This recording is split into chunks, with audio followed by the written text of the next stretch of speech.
Hey everyone. Welcome back to the Slow English Podcast. I'm your host, Emma, and sitting right across from me, as always, is the man who never stops sipping coffee, John. That's true. Caffeine is basically my second language. Hi folks. Thanks for tuning in again. So today, we're diving into something every English learner loves, words that native speakers actually use, but most textbooks ignore. Exactly. These aren't random words. They're real, expressive, and they carry emotions, situations, and moods that ordinary words just can't capture. So stick with us till the end. You'll walk away with 15 powerful words that'll make your English sound instantly more natural and alive. And hey, if you haven't subscribed yet, do it now, because we make English sound easy, slow, and fun. Let's start with one of my favorites, serendipity. It means a beautiful accident, when something good happens completely by chance. It's not planned, not forced, it just happens. Like when you bump into an old friend you were just thinking about. Exactly. Example 1. Finding that tiny bookstore on a rainy day felt like pure serendipity. Example 2. Meeting you here today, total serendipity. The second word that is not in your dictionary yet is mellifluous. Mellifluous, it sounds like what it means.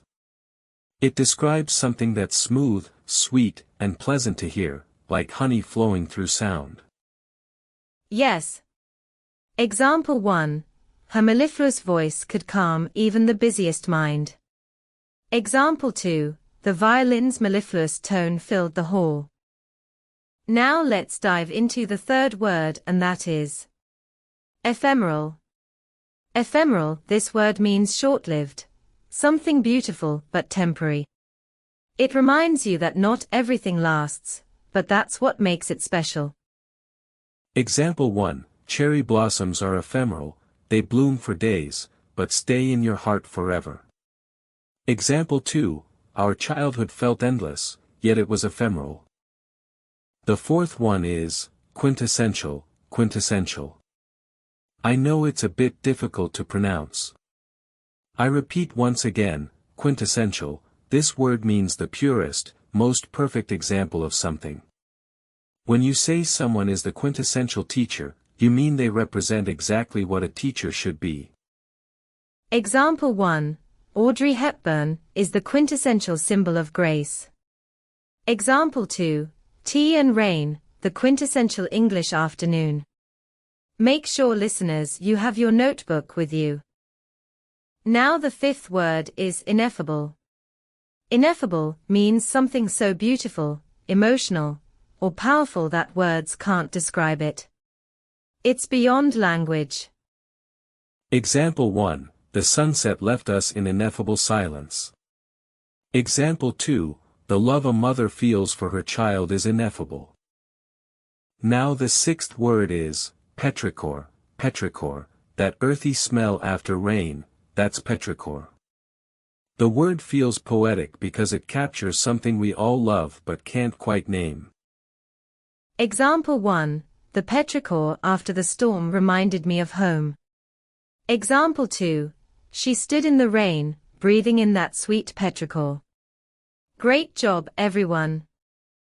Now write in your notebook the seventh word, and that is sonorous. Sonorous, when something is deep, rich, and full-sounding, that's sonorous. Like a deep voice or echoing music. Example 1. His sonorous voice filled the theater. Example 2. The church bells rang with a sonorous beauty. Now the eighth one is liminal. Liminal.